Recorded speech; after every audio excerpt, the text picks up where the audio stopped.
Hi guys, today we will be learning how you can make labels or folders to organize your mails in your Gmail account. Start by opening your Gmail account.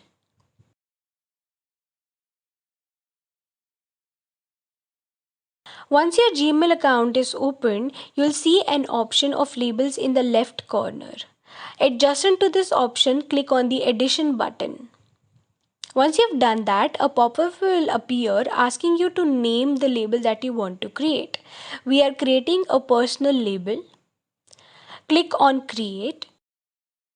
Now all you need to do is select the mails that you want to add into this label. Here we are selecting a bunch of random mails that we want to add to the personal mail. Once you have selected the number of mails that you want to add, click on the option Move To. In the Move To option, you can select the label Personal. As you see guys, all these mails have now been moved to the label of Personal, and that's how easy it is to make labels and organize your mails. We hope this tutorial was helpful. Have a good day ahead.